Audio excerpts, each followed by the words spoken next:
good? What's good? What's good? It's your boy DJ Creed back with another video, man. I'm sorry, man. My hours have been changing. Academics has been on live stream, killing all the live streams that I do. Um, so I'm in a mode of finding new ways of bringing content and bringing different content. I am going to change this page a little bit into more of a reaction page, but I still will have a news cycle of current events and things like that, because I know it is something that people do care about, and it keeps the channel fresh. And I will make an effort to be on here a lot more. I'm supposed to be on here at between 10 and 11 at night, 10 and 11 in the morning. Again, it's been a crazy ride trying to get all this stuff straight. But anyway, here we go. Your boy, Nick Cannon. Oh my God. This dude. Nick Cannon and Rhapsody, female rapper, lyrical girl, she do what she do. They debate about Tupac and Biggie. Oh my God. I'm so disappointed, and I'm just disappointed, man. I'm gonna play it and we're gonna come back with some commentary. Here we go. He was giving you poetry. Like he would poetry, I couldn't see Pac in a backpack battle. You know what I mean? Like, nah, he ain't cutting like that. Yeah, those are lyricists. Those are the people like that. I was like, okay, nah, that's a lyricist. Like we know what the who rapping over the boom bap beats. You know what I mean? I would give Pac a lyricist. It's just different grades to me. Now Pac is my favorite rapper. No, I ain't taking. Yeah, I understand but I just what wouldn't you're call saying. him a lyricist. He never said anything like, "Yo, that had like 79 meanings." Yeah, like that's what I'm saying. Like a Jay or yeah, myself. Yeah. Like those are lyricists. Nas, Jay, like you said, those are lyricists. And then there's some great story. I wouldn't call Biggie a lyricist. Oh, hold on. I'm just saying. That was gonna be my next question, because I'm like, well, if you do that for Pac, then Biggie the great same. flow. Like, he was a storyteller. One of the best storytellers. But I would. Oh, he was giving you poetry. I couldn't see Pac in a backpack battle. You know what I mean? Like, nah, if you listen, you gotta listen to what he's saying. Now, would you agree with her? Because honestly, to me, people are gonna get mad at me. Yeah. I wouldn't necessarily call Pac a lyricist. So what would you call him? He's a poet. He's an activist. He's more than what separates lyricists from he's poet? an artist. To me, my definition of a lyricist is someone who takes time with the cadence of how they put their words together. There's some great storytellers, like Pac is probably one of the greatest storytellers. But then if I'm talking lyricist, I'm going, in the realm of like a Black Thought, a Rhapsody, like people who even it's in a cadence. Yeah, like literary elements, like metaphors. Literary elements. Yeah. That's it. That's it. That was what we was missing. Literary elements. Literary. If you listen, you gotta listen to what he's saying. This is so depressing. This is depressing on the fact that you have Rhapsody, who is a lyricist, by the way. She's a dope lyricist, but she's not giving pushback to this Hollywood stuff that Nick Cannon is saying, and it's very disappointing to have a lyricist on here. Like, she did say Pac was a lyricist, but it's very disappointing to have a lyricist on here and just let somebody who, obviously Nick Cannon is a fan of rap, but he's not a lyrical, he's not a person who understands what all the things that make up a lyrical person. The best of the best, Pac and Big, they understood how to make a song. See, when you think some of these high tier people aren't lyricists, they realize that you do lyrical stuff for the lyrical people, but you also have to appease the people who may not understand those type of lyrics. That's what made Pac and Biggie great. They were lyricists, but they understood how to make a hit, how to make people feel, how to put words together, whether it's complex or simple, how to put stories together, how to make these things combine into something that's digestible, not only to the lyrical people, but also the average listener, and make you feel something. And it's a shame. It's a shame that this conversation has been had. But I understand the internet. But I just wanted to like really put that in perspective. The best of the best know how to make songs. Just period. You're gonna have some people who aren't lyrical that know how to make songs, but they don't go far. They don't. The reason why Pac and Big, like the test of time, they're gonna be two of the greatest in the test of time, is because one, they understood how to make music, how to put words together, simple or complex. That's what y'all are missing out of this conversation, and I hate that Rhapsody couldn't say that. And it's a very simple thing to say. And what's up to everybody? I can't see nobody right now, man. I'm working on getting a huge new setup next month. That way I could see everybody and everything. But this is very, very disappointing. This is very disappointing, man. I want to go in on Rhapsody, but I do respect, where Rhapsody is right now. But I'm not really too mad at Nick Cannon and whoever else is talking, because you could tell they're average listeners and don't know much about the creation of hip hop and why we revere somebody like Pac or Big the way we do. It's a gambit of it's a gambit of very valid reasons. If you listen to the whole body of work from people like Tupac, or even Big's short career, you will understand on each song it was something on there for everybody. On every song it was something on there for everybody. They might have a hard feel your song, they might have a gangster song, they might have a song for the ladies, they might have a party song, they might have a what we would call a turn up right now, a turn up song. This is what made them great. And I just hate the disrespect, man. I hate these debates about the disrespect of people like Pac and Big, because these guys were ahead of their time. They was ahead of their time with the way music is constructed, And if you've done your homework, you would know these things. If you like I said, if you listen to their body of work, you would know that. And the fact that Pac, this is why they don't get it. This is why I know Nick Cannon don't know what he's talking about. Pac made a song called Dear Mama, and it was a hit. You can't tell me there's no thought into that process. That's what a real lyricist does. He put thought, heart, just everything into that to come out with a product that was digestible to the world. That is incredible. And no disrespect to Rhapsody, Common, Black Thought. Black Thought is a raw lyricist, but no matter how high of a lyricist you become and you master that craft, in order to get over that hump of just being a lyricist, you do have to compete in the music business. And that's what Pac and Big did, man. And they did it They were masters of that. They were masters of making music the way they did it, and leaders of it.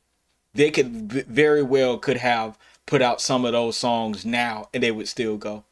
More on the Pac end, because he was using more, funk and all that stuff. That's, what I'm saying. But both of them, the content in their music was good, man. And I just oh, Nick Cannon, man, God, there's so much I want to say, but I this is the internet.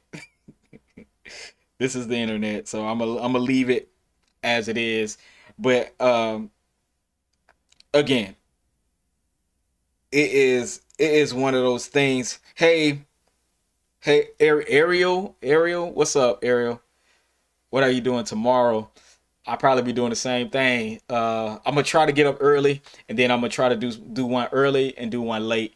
I've been messing up my schedule, so I'm really trying to get back into doing my lives. And thank you for tuning in. Thank y'all for tuning in, man. Everybody who tunes in. My numbers, we get my numbers right back up to where they used to be. But yeah, Nick Cannon, man. Oh my God. This is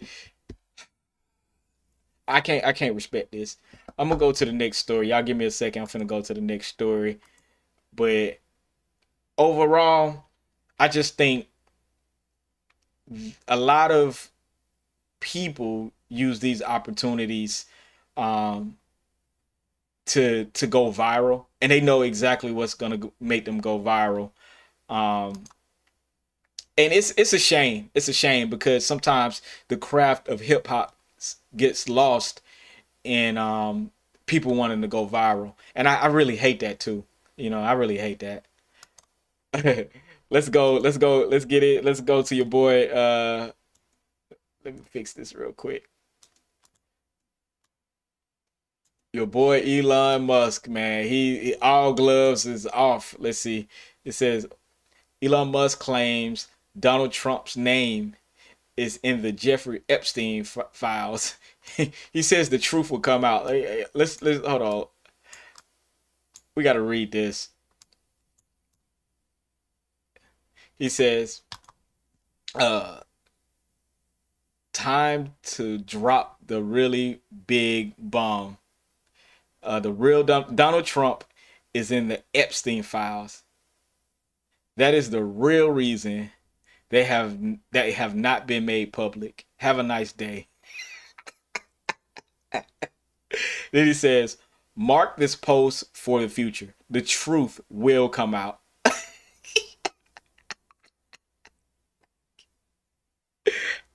I will say this, y'all. I think this is a play. I don't think this is. I think the fact that. What's up, everybody that's tuning in? What's good with you? What's up, Frecho Acosta? I'm sorry, I'm killing everybody's name right now. I think this is a play. I don't think this is real. Because Elon Musk lost so much money siding with Donald Trump. You know, putting money into the business and doing the little Doge thing, the Doge government thing. And I think he realized that he had to win back. You know, his audience. Because it was not only Republicans buying Teslas, but it was also liberals, Democrats. And Elon Musk he's fighting. He's fighting now. I don't know if he's gonna win it because Donald Trump is absolutely a fool when it comes to this. But I just think overall, man, these rich billionaires are gonna have an opinion, whether they're Republican or Democrat. But I think they should just keep their mouth shut, support who they support. Because the wrong move, y'all look at Target. Look at how much Target has lost. Target been losing billions ever since that DEI stuff. And other companies have lost money too. So I just think, man, overall, if you are in business, do business. Do business. Your personal opinion, keep it between, you know, those particular people, you know? Let's see. What's up, chat? What's up, chat? What's up, chat? But anyway, I just think this is the beginning of something super fake. I think overall, I think Elon Musk is still in support of Donald Trump, and I think they realize that it's not good for the both of them for Elon Musk to lose out on money, because he's going to lose out on a lot of other things if this is still the same. And I think, you know, it's a play. It's a play. It's definitely a play. I'm gonna go. Let's see. This is even more funny. Along with that, your boy Kanye West seemingly calls for Donald Trump and Elon Musk to stop fighting. He says, "Bros, please, no, we love you so much," says Kanye with the KKK mask on.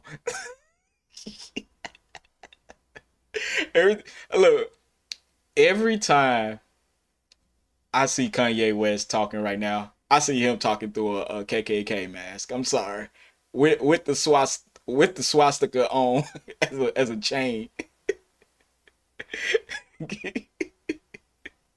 Thank you guys for tuning in, man. I'm gonna go over everything, all this little news stuff today, man. I've been gone for a minute, man. What else we got over here? What else we got? I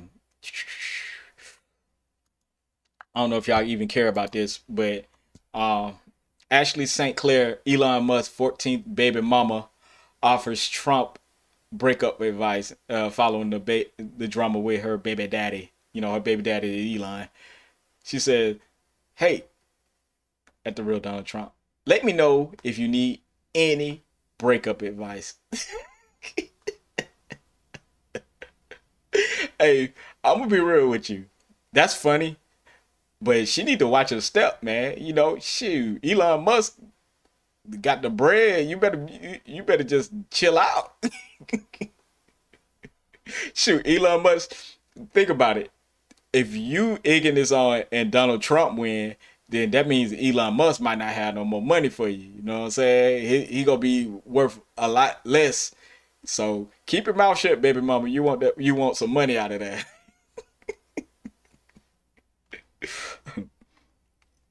Let's see what we got. What we got next? Hold on. I'm going through them. Let's see. I really want to get to I know y'all tired of the Diddy stuff.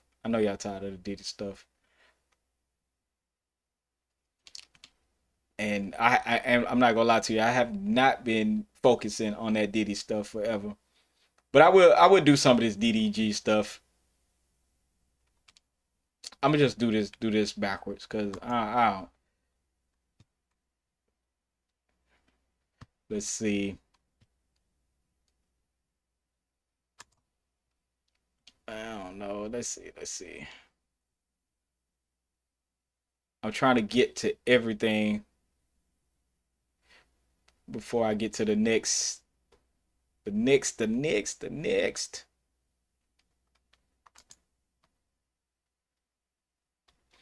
We'll do this one.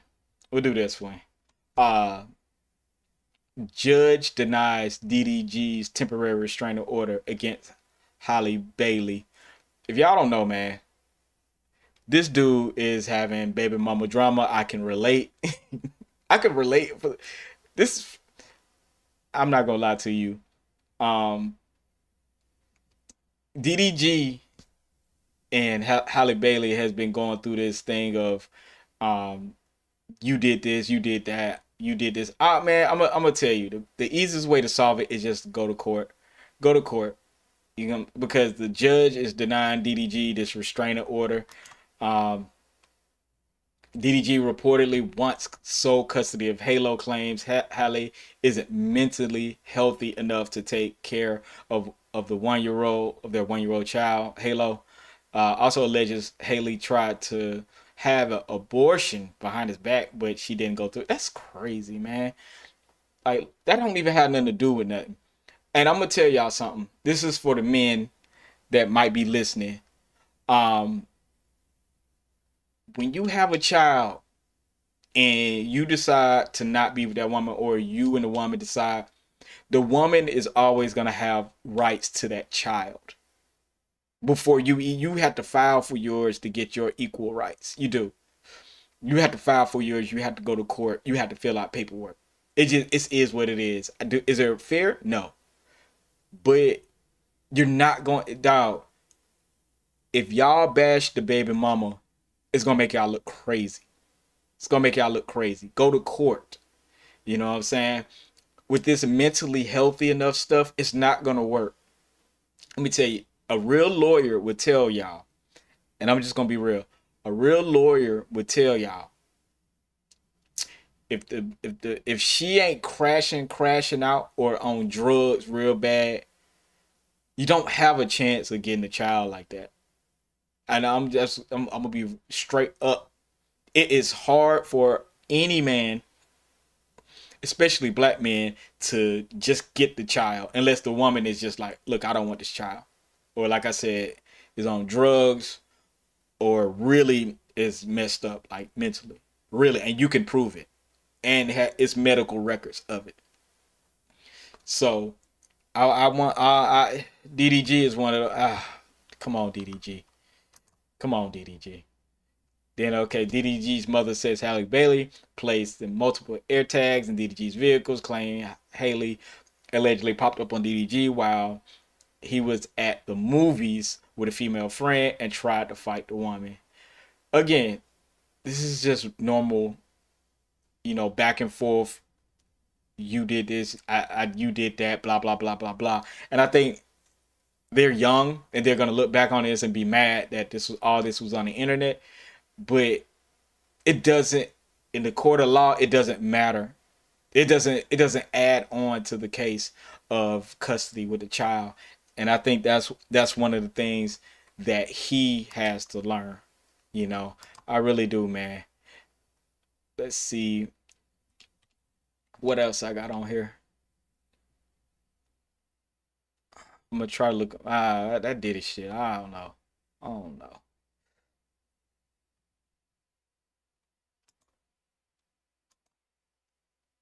All right, let's look at. Wait, more Trump. More Trump. I just found it. It said Elon Musk reacts to 1992 clip of Donald Trump partying with Jeffrey Epstein. Agrees that Trump should be impeached. Here we go, y'all. Of a Mar-a-Lago party shows Trump giving Epstein his personal attention. The footage, shot in November of 1992, before Trump opened the resort as a club, shows the future president surrounded by cheerleaders for the Buffalo Bills and Miami Dolphins, capturing Trump's fun-loving bachelor lifestyle for an appearance on Faith Daniels' NBC talk show. We're going to get great ratings in your show. Trump is surrounded by women as music blares in the background. After a while, Trump goes to greet 3 new guests, among them the financier Jeffrey Epstein. More than a decade before his guilty plea on state prostitution charges. Later in the footage, Trump is seen talking to Epstein and another man as women are dancing in front of them. Trump alternates between dancing and pointing out women to Epstein and the other man and telling Epstein about the cameras. Of a Mar-a-Lago party shows Trump giving Epstein his personal attention. The footage, shot in November. Though exactly what they say is difficult to understand as they discuss the women and their appearances, Trump gestures to one and appears to say to Epstein, "Look at her back there. She's hot." And then Trump says something else into Epstein's ear that makes him double over with laughter. But as the president said, though exactly what they say is difficult to understand. Yo. I'm gonna be honest with you. Yeah, Trump is caught up in this little Epstein list, but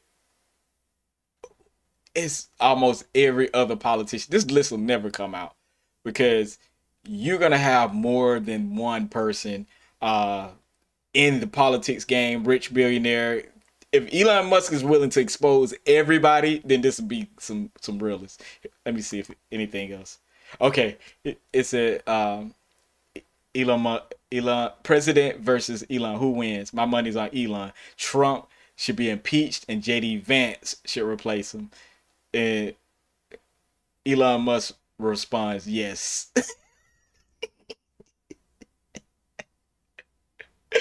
I'm not gonna lie to you, man. The internet has exposed everybody from being petty.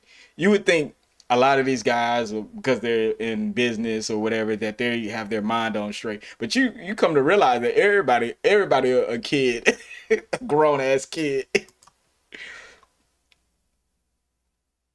Of course, I already read that. Of course, this is Trump talking about the. Never had a problem. And this is okay. Elon Musk says Donald Trump wouldn't have won the election without him. And after Trump said Musk has Trump derangement syndrome since leaving the White House. Such ingratitude. Y'all check this out. Until right after he left. And if you saw the statements he made about me, which I'm sure you can get very easily, it's very fresh on tape. He said the most beautiful things about me. And he hasn't said bad about me personally, but I'm sure that'll be next. But I'm very disappointed in Elon. I've helped Elon a lot. A lot of good things are happening in this room. And I'll tell you, he's not the first. People leave my administration and they love us. And then at some point they miss it so badly, and some of them embrace it and some of them actually become hostile. I don't know what it is. It's sort of Trump derangement syndrome, I guess they call it, but we have it with others too. They leave, and they wake up in the morning, and the glamour's gone, the whole world is different, and they become hostile. They don't know what it is. Someday you'll write a book about it, you'll let us know. Yeah. Never had a problem until... I'll say this, man. Trump is, whether you like him or not, man, Trump is hilarious, dog. And Trump seems not angry. He seems real measured. And that tells me that this probably is fake. It probably is fake. I'm gonna be real with you. It's probably fake. I'm gonna read this. Let's see. I'm gonna read this. I gotta make it bigger on my screen. It said, without me, Trump would have lost the election. Dems would control the House, and the Republicans would be 51-49 in the Senate. Such ingratitude. I think, again, this is all fake. There's no way that Elon Musk is going this hard at Trump and Trump not feeling the way. And like I said, we will see in the future if Elon really is about whatever he say he is about. But I just doubt it. I really do. I doubt it. I can't sit here and just be like, okay, this is what it is.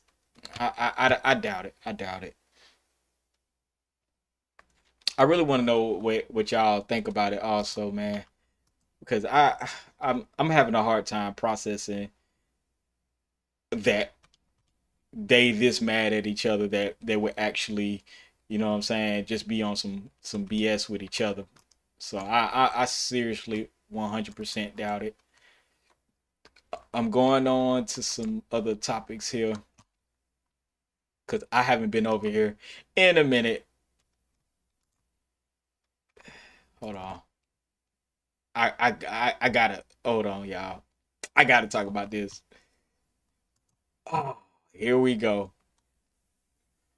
Y'all don't know, man. The greatest disappointment in the history of disappointments, man. Your boy Vlad TV is back with Lord Jamar.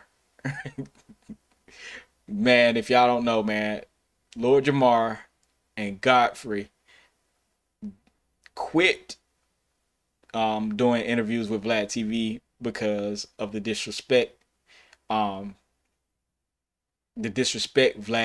had towards the FOI. You know what I'm saying, brother? I think it was what, Elijah Muhammad? No, not Elijah Muhammad. Farrakhan. Dog, I'm slipping. But it seems like they're back on good terms. It seems like Lord Jamar is on some weirdness right now. I can't get jiggy with this, but they are back, They are back. This is astounding. I'm gonna be real with you. Everybody talked bad about Godfrey, but Godfrey stood on what he stood on. Godfrey stood on everything he stood on. And he's still standing on it. And his show has become successful. This is how you know money will make even the realest buckle and cry. Because you know Vlad probably, hey, I'll give you $20,000 to come on my show.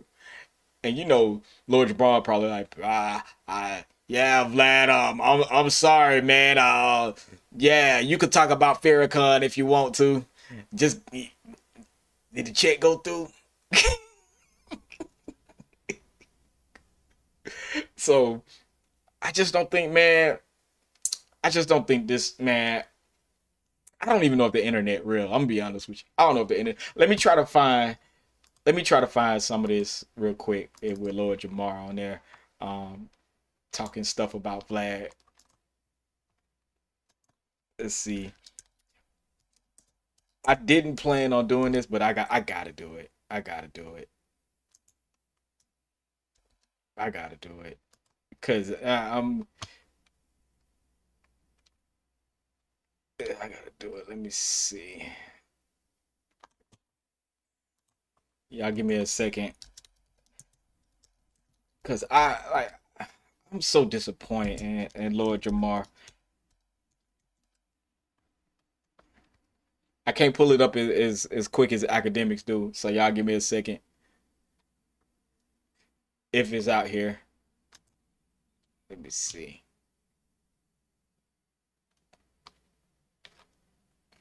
Let's see.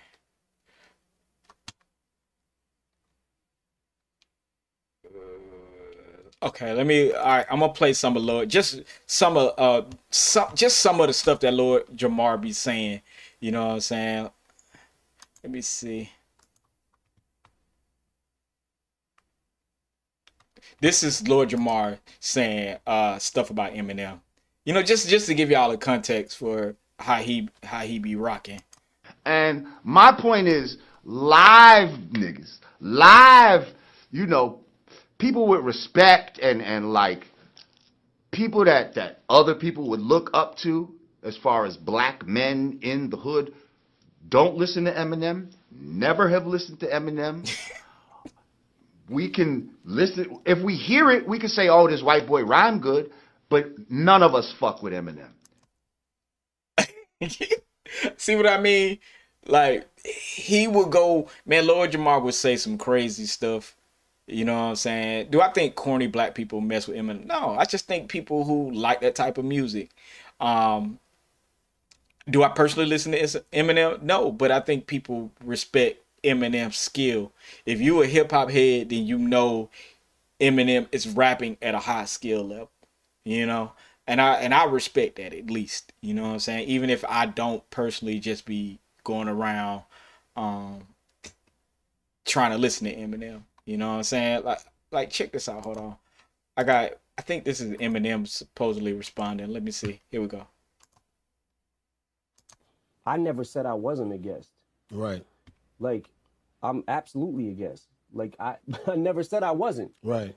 And I never said I was king of anything. Right? Like, Right. I had a song called Facts. Kings Never Die, but it wasn't me saying, that was one of the beats that Khalil sent me with the hook on it. That was the concept of the song. And I'm like, I can't say I'm the king of hip hop. Right, I could right. just say, so I threw Run DMC in there, Jam Master Jay. You know what I'm saying? Right, like, right. and was trying to like, Right. because I never want to be like, I don't want to be the king of hip hop. Who the fuck is the king of hip hop? I never said I wasn't a guest. Right. See, Like- even and this is why I could respect, you know, what Eminem got to say, because he actually was like, yo, you know, I'm gonna give respect to, you know, the people in hip hop. I never said I was, you know, black or a you know what I'm saying, I wasn't a guest. That's honorable. Even if you don't like Eminem, that's honorable. And you gotta respect, you know, people with somebody coming with that perspective. Hold on, let me go through some more Lord Jamar. This is good. I'm getting to some Lord Jamar. Cause man, this dude is tripping. Let's see what he say. Like, The term culture vulture has been made popularized by the homie Dame Dash. We had a discussion about what we feel the definition is, and you know what I mean? There might be degrees to it. What do you feel, DJ Vlad, about being called a culture vulture? Do you think it is a fair moniker? And okay, this is him on DJ Vlad, and he's interviewing DJ Vlad on his podcast about being a culture vulture. See how, man, you gotta watch Lord Jamar. He's a flat earther backstabber. You know, so you think it's applicable to you? Right. Well, I think from a certain standpoint, a person would consider me a culture vulture. You know, I'm a white Russian kid that makes money in a black art form. So under that definition in and of itself, that'll make me a culture vulture. Other people might say, well, he's from the culture and, you know, and he gives back. He has people. The term culture vulture. All right. I'll say this, you know, Vlad 100% is a culture vulture.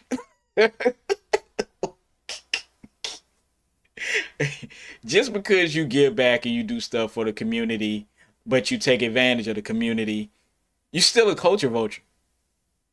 If you're not positively influencing and doing things for the culture, you're not a culture vulture. But if you're doing things for the culture and shitting on the culture, you're a culture vulture, man. We can't, like, I'm sorry. Lord Jamar is weird, dog. I'm finna go out down this rabbit hole, y'all. I hope y'all were ready to go down this rabbit hole. I didn't even expect to do this, but I'm going down this rabbit hole. Let's see. What else we got on Lord Jamar. I'm trying to get him talking about Vlad. Hold on, let me see. Let's see. I'm trying to get one where he's literally talking about thing anymore. Like, hip hop is not just a black thing.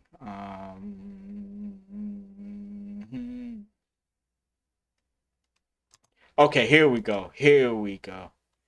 I'm gonna play this. Breaking news: Lord Jamar and Godfrey say F Vlad TV. Okay, here we go. Let's get to the meat and potatoes, man. So hold on, and this is Lord Jamar talking about he ain't rocking with Vlad TV. Here we go. I think we started a series of events not long ago where we did a show where we were talking about this whole brouhaha, this whole fuck shit with Vlad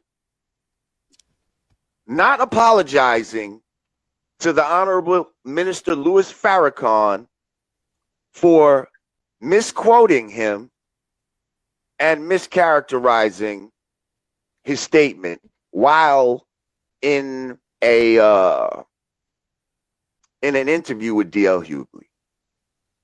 Now, during one of our shows, you, Godfrey, stated that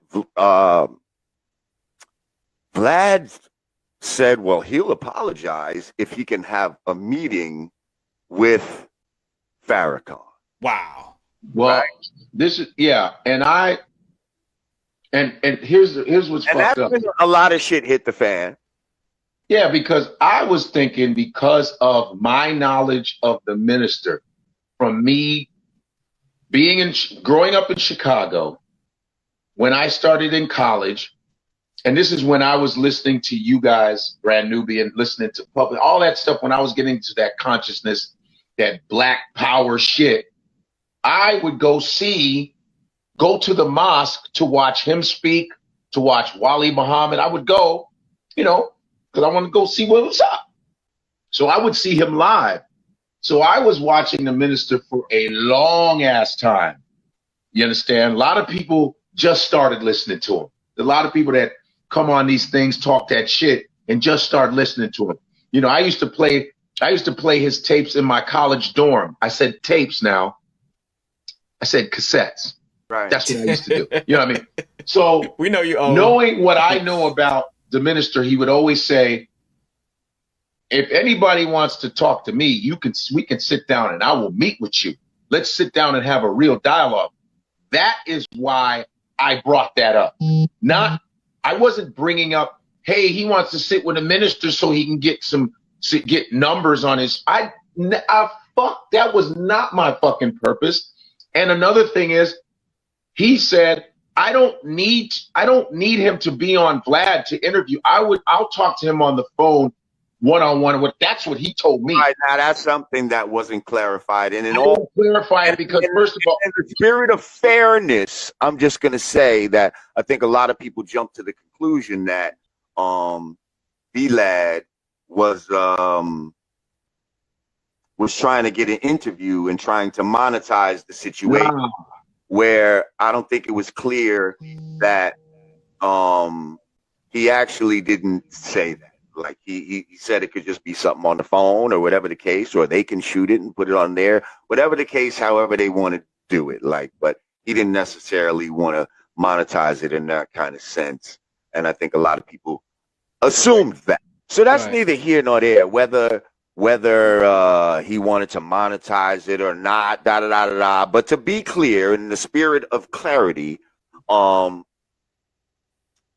that's not necessarily was the. But as y'all can get it, they were very against what Vlad TV was doing and saying for a long time, man. And to see Lord Jamar go right back to Vlad TV, it's crazy, man. It's crazy. I don't understand Lord Jamar, dog. Like, he is one of the founders of hip hop, man. He Leaders of the New School was a groundbreaking group, man. And the fact that Lord Jamar is going out like this, it's sad because we need people to stick up for black culture in general. You know what I'm saying? And all Vlad TV had to do was just apologize. You know, it wasn't even that big of a deal, but it shows you a lot about people, how they really are when it comes to money, finances. Because Lord Jamar has his own podcast, the Yadameen podcast, but it seems like the numbers are low. He's not getting a lot of money off of it. Godfrey's podcast is doing great, and Godfrey is doing not arenas, but he's doing venues with his comedy. So Godfrey is getting money. He's on it.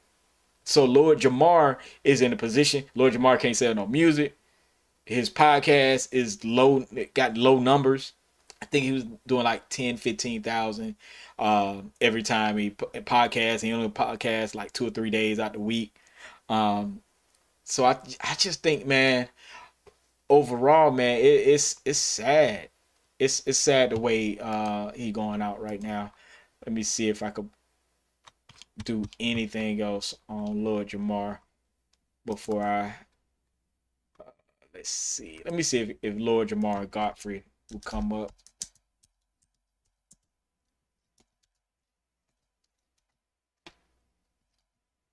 Let me see this shit real quick. See if it pulls up.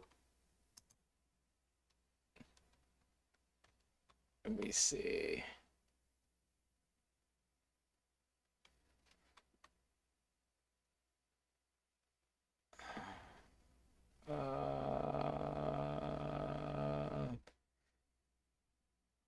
Let me see if I could get anything else on here. I'm gonna put beef in it.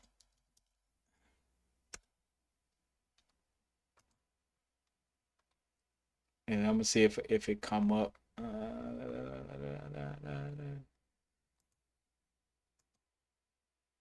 And again, That's the same thing. I don't see anything else on it, so I'm gonna go on to the next one. Go on to the next one real quick.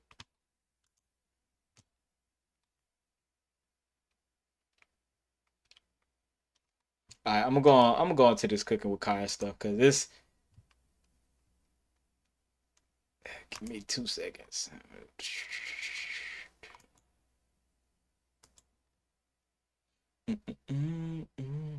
But thank you guys for tuning in though, for real. Let's see.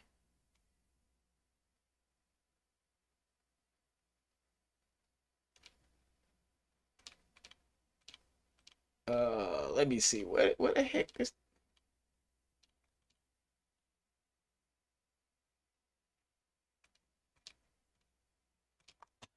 I literally have it saved. Hold on.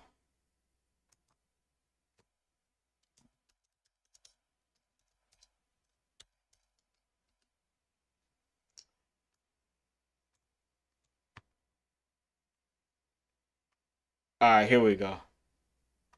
Here we go. This is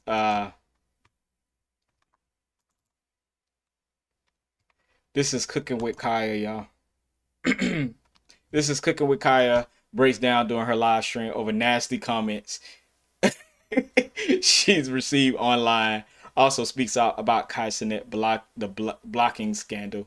So y'all, this is weird, man. The internet is not a real place. Here we go. When it comes to my name, it's just always something. Like, it's so rare that I see positive stuff about me. And I literally don't do nothing. Like, nothing.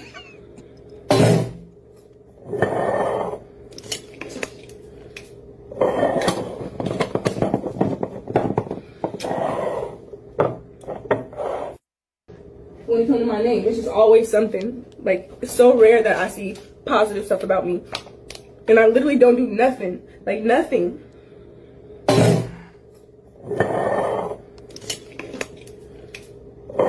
Let me see. I did not block Kai, y'all. I did not block. This is not the whole. Hold on. This is not the whole one. Hold up. This is not the whole video. Hold up. Let me go to. See. Try to get the whole video in. It's a whole goddamn old video.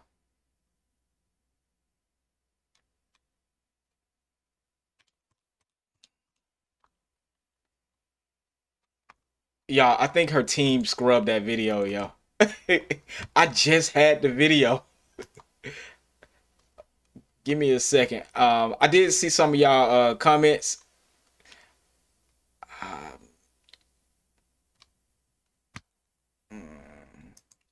I did see some of y'all comments. Thank you for commenting.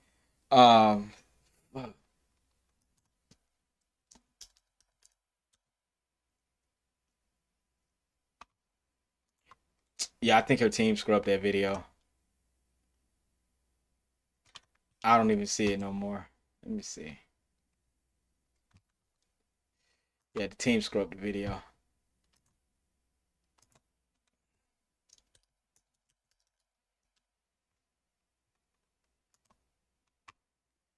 Let's see if I could get it.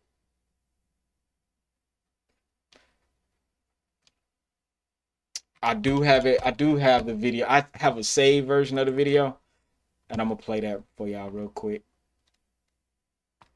Oh, I have a saved version. Hold on.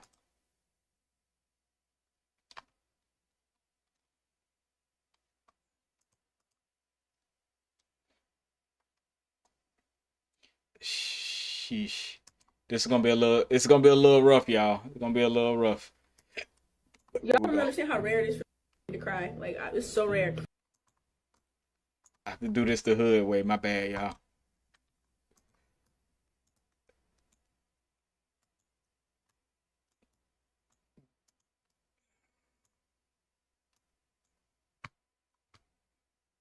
I gotta do this the 100% hood way. So usually when I do a video, when I do like videos I've downloaded, they take a little bit of preparation so I could play them correctly. But sometimes you when you don't have the time, it just makes it more difficult to do things. We don't have the time to do them. But this is her more of that video. Y'all check this out. It's crazy. I don't understand how rare it is for me to cry. Like, it's so rare. I hate crying. Last time I really, really cried was when my sister died. Ever since then, nothing really like affects me. Like nothing could get worse than that. So it's just like all the hate and everything. Like nothing affects me no more. Like it's like I have no feelings no more.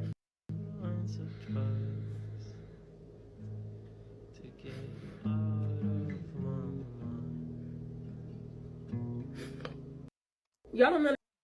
All right, now I'm gonna say this, man. When you decide to become an internet celebrity, I'm not laughing because I don't feel sorry for it. You know, you always feel sorry for people when they go through something. But the problem with this is you have a lot of control. In these situations with the internet, you have a lot of control. These so-called famous people actually have power to not look at these. They have a whole team of people. They don't have, like, the team helps you in not like looking at stuff, at protecting you from abusive type, you know, comments.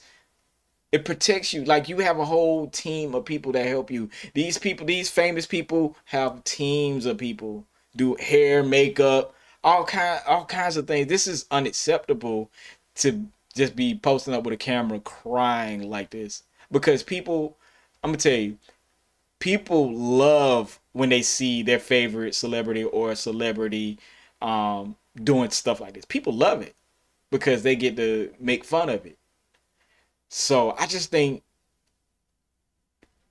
turn off the comments, man. It's a lot of other people who do content that have the comments always turned off. Some people you can't even comment up under, you know, or it'll say limited comments or whatever the case. I just think when you're at a point of where people you don't even know is affecting you like this, get off the internet. Just get off the internet, my dog. Get off the internet. What's up to everybody who's still sticking with me, man? I'm gonna be back live streaming a little more and putting out these clips. But again, you're a young girl, young woman, and y'all have a lot of money. Y'all doing a lot of things, man. Focus always on the positivity in your life, because one negative comment can ruin your day. So always focus on the positive stuff, you know. And again, I be laughing because y'all be silly. Y'all silly, you know. Again, I'm not laughing at the way she actually feels, but I'm laughing at the fact that you could turn this stuff off. You could just literally not be on your phone. You could, matter of fact, what I do a lot of times on my other pages, I schedule my stuff. I don't even see the comments till a week later because I'm not looking for the comments, but a lot of people are. But I just wanted to say that, man. She is one of the content creators that is doing something good. She's cooking, you know, showing young girls you could cook, be beautiful and all that stuff. So I rock with it. You know what I'm saying? I rock with it. I just think y'all stop, man. Y'all stop letting the internet play with y'all. For real. For real, for real, for real. But, you know, it is what it is. Let's see. I'll make sure I got this out of here. All right, next on my list, your boy Ryan Coogler.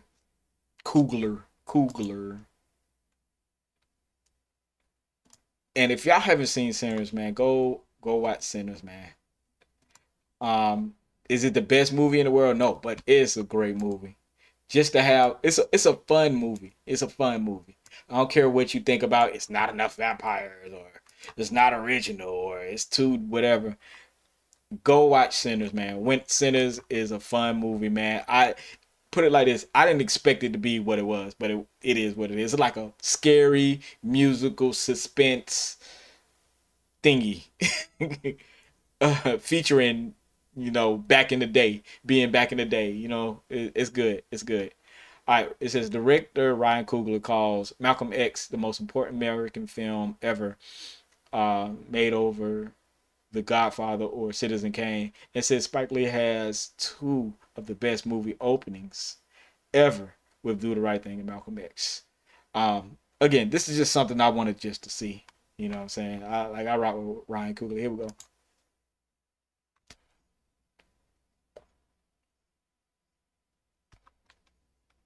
Time watching Sinners.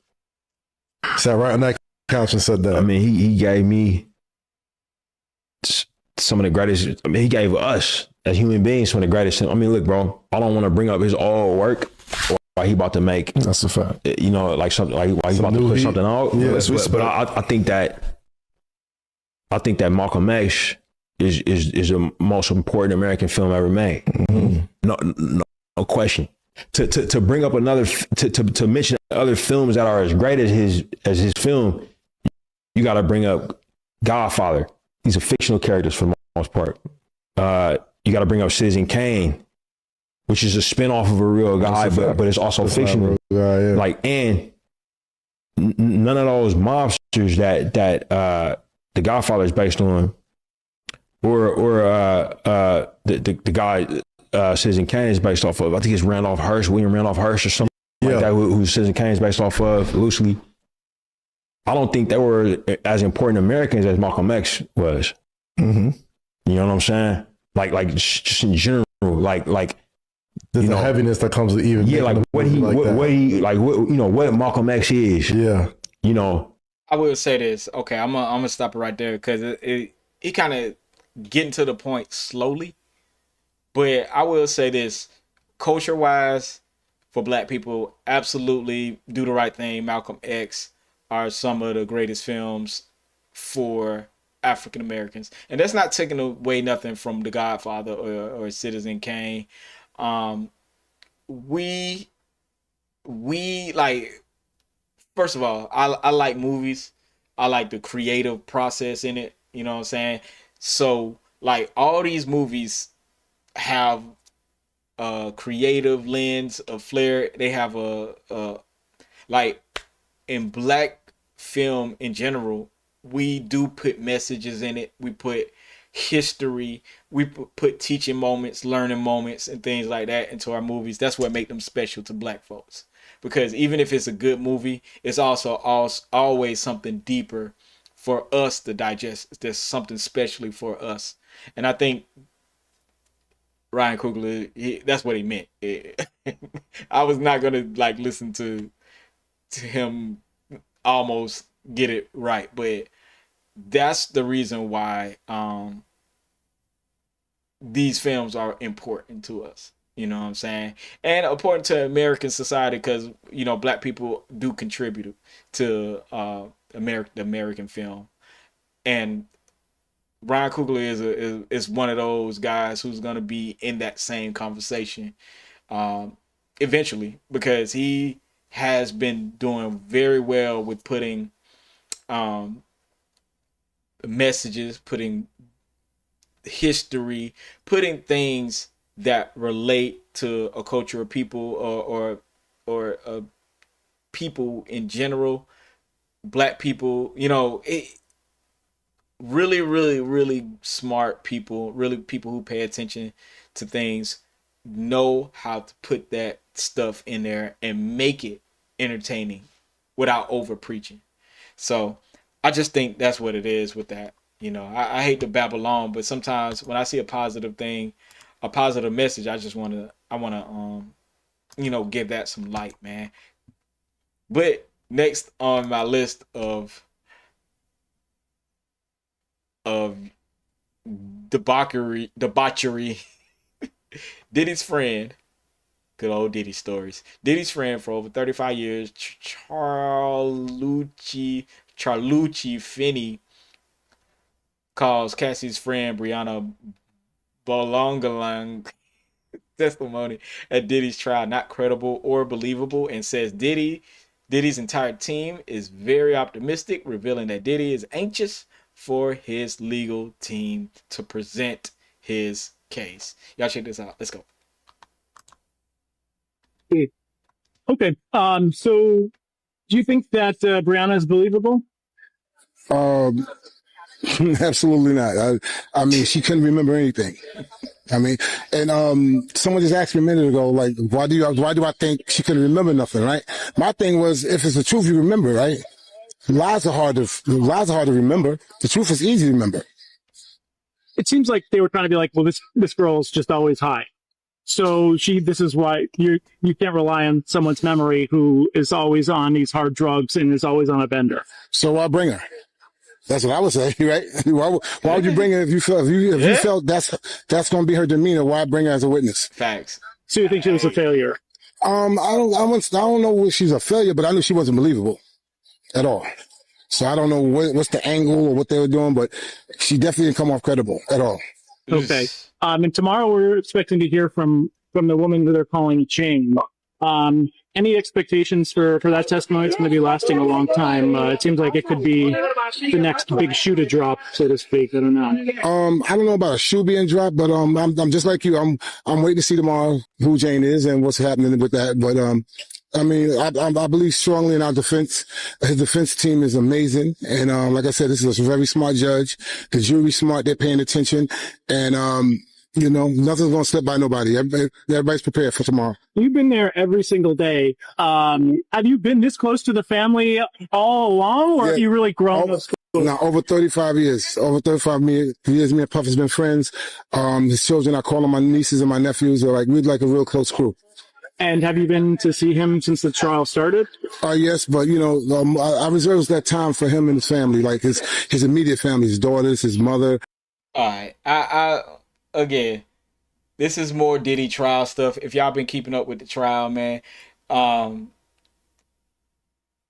there's been a lot of info in this trial, and I think people are starting to realize that this case might not be as simple or as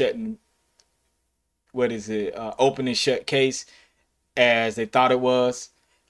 But I will say this, man.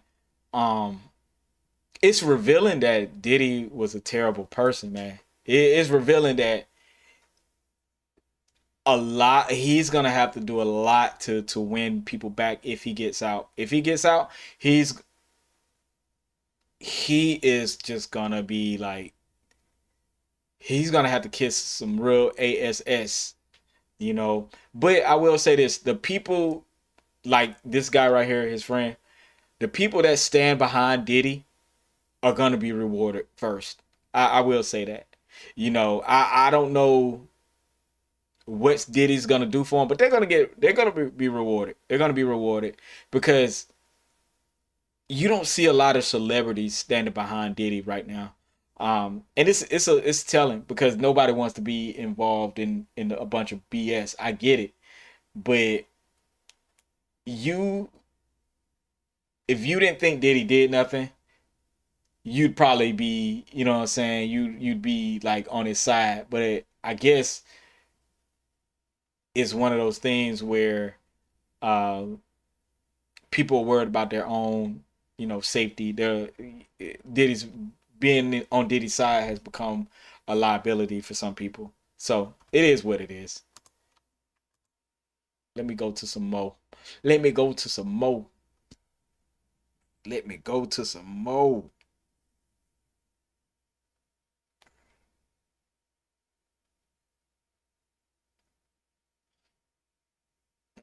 Let's see what else we got. Oh.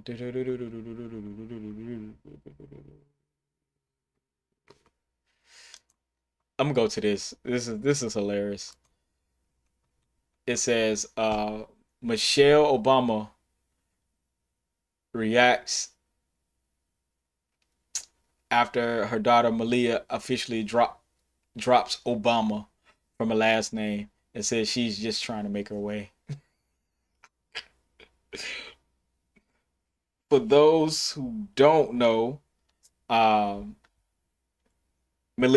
Obama, I think this is the one who does the directing, and she's trying to become independent. She wants to be independent. She wants to do her thing, and I think she's trying to become, self-sufficient. Nothing's wrong with it, but the problem is, you look just like your daddy. You got your daddy face. You just look like your daddy with a perm. So you still gonna have the Obama legacy behind you. So I would say, man, just keep the Obama name, man.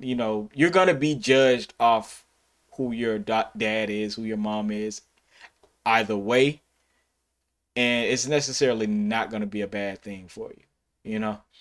I just think, man, these kids, well-off kids, these rich kids, these people who realize they're born with, like a silver spoon in their mouth, or just born with an advantage, and they realize, how people look at them. It's a two-sided thing, but you would much rather have an advantage than not to have an advantage, in your lifetime. So I say she needs to talk to a therapist. Keep that Obama last name. You will be all right, girl. You will be all right.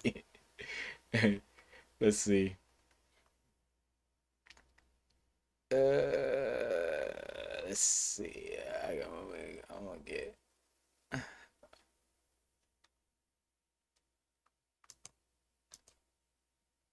All right, I'm gonna go to Corey Holcomb, man. Corey Holcomb, my guy, man. Corey Holcomb be tripping me out, but Corey Holcomb goes off on Dwayne Wade and says Dwayne Wade is not doing right by his own son. God, Corey, come on, man. Here we go. Let me ask you this. Yeah. Craig, Darlene, anybody in the room? If somebody has an obnoxious, rude woman with them at the dinner table while y'all out, you know who I'm talking about, them bitches. Fuck that. This obnoxious woman. Right. Or they got their son who dresses like a woman. Which is worse to deal with? And he's obnoxious, the son? No, his son got on a dress and lipstick and a skirt.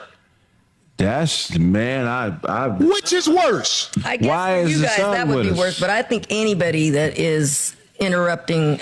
You sitting up there, you got the choice. An obnoxious woman who doing way too much, or somebody whose son got on lipstick, a skirt, eyelashes, wig. Right. You supposed to just sit there like this normal. Or talk to him like it's normal. You tell me, what's the worst scenario to be in?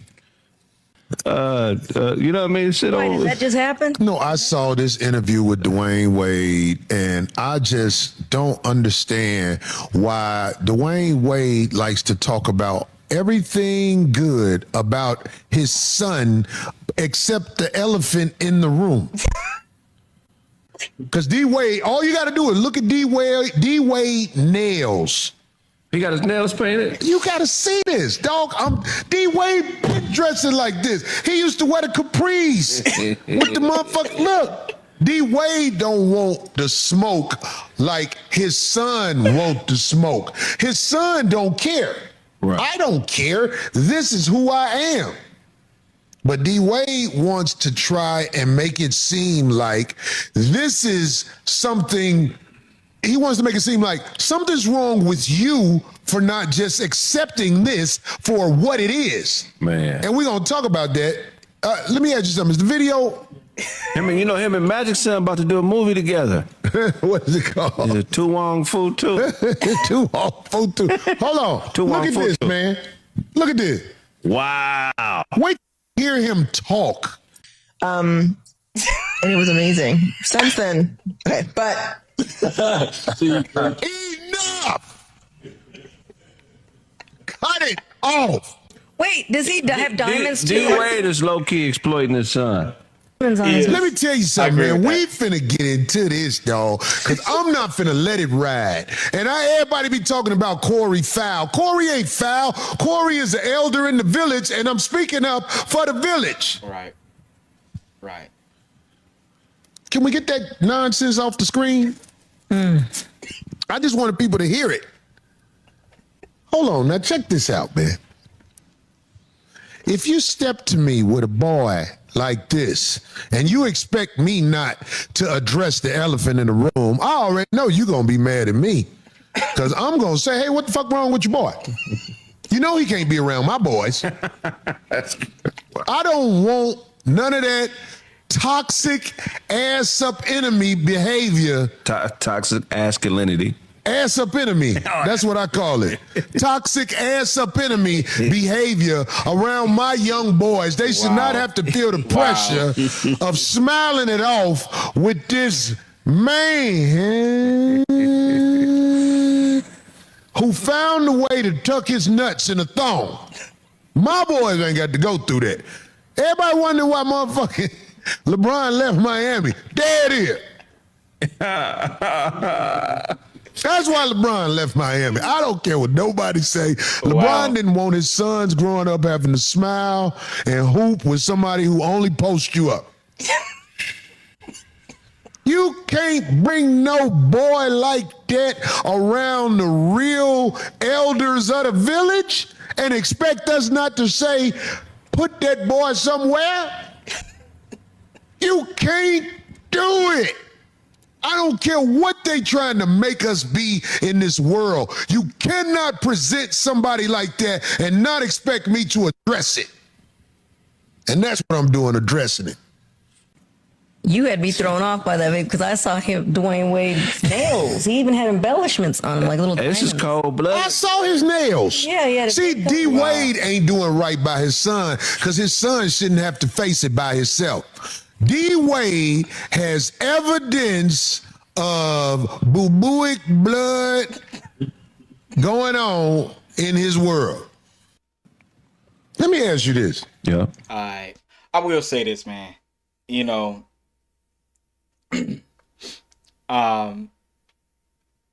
just on a real level, what goes on in the person's personal business ain't got nothing to do with you. You know what I'm saying? Even though I find this is entertainment. Talking down about people's children and stuff like that, dog, it's super square. I love Corey Holcomb. I watch it all the time. But it gets to a point where this commentary, you know, and I do agree with him, by the way, you know, but one day you gonna talk about somebody and somebody's gonna confront you about their kid, and it ain't gonna be on no like, why you say that about my son. They just gonna go into action. Some people don't play about their kids like that, you know. The people that don't have nothing to lose. You know, the people that don't have nothing to lose. But I will say, man, you know, if somebody, you know, swings whatever way they swing, that's on them. That's on them. Sometimes you just gotta, if you teach your kids the way you want them to grow up, you know, be around the people that the same like-minded people. Be open to other experiences of other people. That don't make them a bad person, you know. And I think sometimes that just get lost in the sauce. You know, your sexual preference don't make you a bad person, you know, even if we don't agree with it or that person don't agree with it, you know. But I will say this, as, you know, a black man in society, you should be trying your best to uphold values, certain values, you know. But everybody isn't isn't taught like that. Everybody isn't grown up like that. And again, this is this man's child. So just be very careful when you speaking about another man's child, regardless you think he a punk or not or whatever you think he is, because people people will check you, and you got to be ready for whatever come with that. You got to be whatever, you know. And that's the only thing about anything with the internet nowadays, because people will say anything on the internet, then meet that person in real life and not be about it. So you just got to be careful, man. The internet has made everybody a commentator, a podcaster, a truth teller, and all that. But when they meet that person that they're talking about, they kind of they don't keep the same energy. So I'd say this, you know, let's not worry about what other people sexual preference is. You know, if you talk about it, you talk about it. If I find it funny, I'm gonna laugh. But at the end of the day, everybody human beings, man. If that person ain't did nothing to you, dog, dog, it ain't no reason to go in that hard. But if you do, I'm gonna listen to it and laugh. But again, I think Corey Holcomb is a comedic genius. Sometimes he does get it wrong, but that doesn't make me not like his comedy or not like him as a person, because we all get stuff wrong. And if I agree with you 100% of the time, then there's something wrong with that. Then it's a cult. It becomes a cult rather than a genuine fan. A fan is supposed to like and dislike stuff that you do. So that's just my thoughts on it. and Corey Holcomb, man, y'all support Corey Holcomb, man. He's independent, doing a lot for people. He really is. He really is. Diddy was up. And I'm gonna play this. I'm gonna see what Gene Dale talking about. Gene Dale over here. Cassie wasn't wrong for cheating on Diddy with a personal trainer who worked for him. Let's see what he's talking about. Upset with him because, you know, at the same time that he was paying the trainer to train her, she messing with him allegedly, but she was through with him. But he was still paying the trainer, whether it was to train him, Cassie, or whoever. He was still on the payroll. Damn, and you don't think that's a little messed up? How's it messed up? So, as a man, he could sleep with Gina, Young Miami, Kim Porter, another chick, whoever the F he want to, and then Cassie supposed to wait on him? Cassie don't supposed to do nothing? Wait on his ass whoopings and his freak-offs? That's all you saying that she's supposed to be good for, brother? How is that messed up? For you young folks, the grannies used to tell us what's good for the goose is good for the gander. Yeah. You understand? You know what I'm saying? If a man could do it, a woman could do it. So she found her solitude in the trainer. Evidently, he was something positive for her because they went on and got married and they working on their third child, I think. Still getting paid from Diddy. Still spending Diddy money. Good for him. Diddy was upset with him. Gene Deal is talking like he gets some money out there. I will say this, man. He is mostly right. He is mostly right. Like, Diddy pretty much had Cassie as a sex slave, and Cassie was using Diddy, you know, and Diddy, these celebrities think that these women are not going to do something on the low. They absolutely are, and they will. You know what I'm saying? No matter how much money you give these women, no matter what you do or how much you mind F them or whatever, or they come back to you, they're still going to be doing their thing on their own. And do I think it was a money play? Partially, yes, absolutely. If somebody did you wrong, And the only way you could really hurt them is get back in their pockets. You're gonna do it. You're gonna do it. And Cassie was not innocent. She wanted to do some of this stuff, but I will say she was hurt too. You know, she was being taken advantage of. She was. You know, it was some things that been, put it like this. If you have a daughter, you wouldn't want your daughter to go through none of that. Even if she was a freak. You know, even if she was, you know, wanting a lot of that. You still wouldn't want your daughter to get hit, beat up and stuff by these men. And I just think, you know, it could be two sides of the same. It could be two sides of the same coin, you know. And Cassie made a move to make herself happier and more wealthy. And Diddy made a. I'm gonna tell you, Diddy made the biggest mistake by not putting her in a position to make bread, because through all this, Diddy could have been like, I made her a star, plus I gave her a business, plus I made her this and made her that, which gave her this and this and this. This case would have been over. But she can play the victim because he stifled her career and among other things. So I think, you know, it is what it is. It's crazy though. It really is. It's crazy. Let me see if I can find it out here. Let's see anything else I want to talk about. I don't know.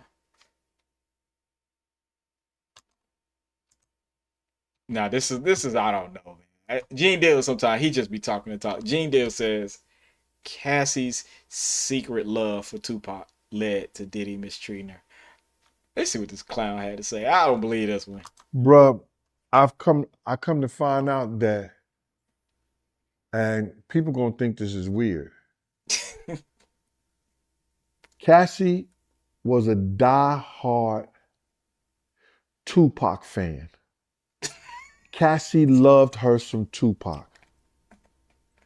Now, she was too young, really, and I don't understand, but somebody close told me that she was a die-hard Tupac fan. And because I believe that Puff may have found that out or known that, he put that against that girl. And he treated her like that because, one, he thought he could get away with it. And two, she had love for Pac. I really believe that. And I know people going to be like, yo, Gene, that's crazy. Yo, That's crazy. Nah. Kim Porter loved Pac too. That's different. Sarah Chapman loved Pac too. That's different. So and then I don't understand why he didn't do Sarah like that. But Sarah was a very, very smart girl. She was highly intelligent. So I know he believed that he probably couldn't have got away with doing shit like that with Sarah. You know what I'm saying? He couldn't do that to Sarah and get away with it. Rough her up a little bit, nah, but beat her and do the freak offs like that, nah, I don't believe he could do Sarah like that. But you know, she dated Tupac before him. So I believe that she did that with Cassie, not only because he knew he could get away with it, and I think it had something to do with that he didn't like the fact that she liked Tupac. And that's crazy. It's crazy he didn't believe that and even think that. But that was brought to my attention. Gene tripping. Because you know, and everybody know, and in Kirk Burrow's lawsuit, he states how obsessed Puff was with Tupac. He did, yeah. Taking people budgets and buying shirts and Versace shirts that Tupac had on. Every girl, every woman that he dated, he was trying to date or did date. Yeah, that was Tupac's girl. Yeah, that is true. That is true. At his Grammy speech, said the same words that Tupac had said out of his mouth before. And I just believe his obsession And he was probably just as obsessed with Pac, probably more than as much as Cassie liked him. His obsession with Pac. And knowing that she loved Pac, even though she was too young to even know. But she had a love for his music. Just like a lot of people that's young now today, got a love for Pac and big music, and they wasn't even around at the time, at the height of their music, at the height of their careers. Jay, shut up, yo. I believe they hated Pac that much to take it out on that little girl. And that sound crazy. It even sound crazy me saying it. Yeah, that don't make no sense. Bruh, You lost me on that one. I come to find out that, and people gonna think this is. All right, I say this. That is absolutely nuts. He is not correct. Now, I do think Puffy was trying to steal some of that swag, some of that flavor that Tupac had. Because, it just is what it is, man. When women see a super beautiful woman, they want to be that woman. When men see a powerful man who's getting all the girls, they want to be that man. And that's just the way humans are made. We see somebody smashing a tight chick, we want that chick. You know what I'm saying? A girl see a woman with a nice looking man, they want that man. That's how the human mind works. You be like, dang, why is he with her? Dang, why is she with him? You know what I'm saying? That's how it works. So that's the only thing I agree with. I don't like he wasn't mistreating her because of she liked Pac. That's not. It doesn't go together.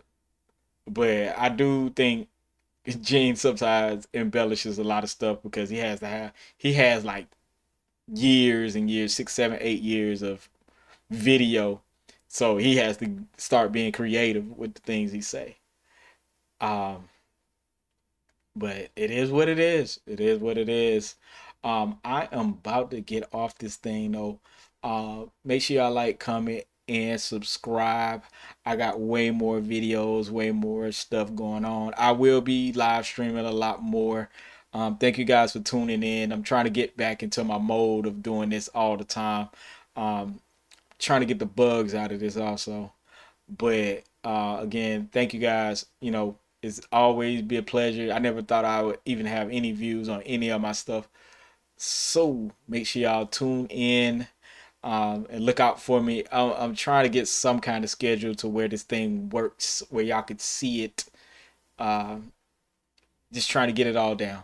Make sure y'all like, comment, and subscribe. More content is always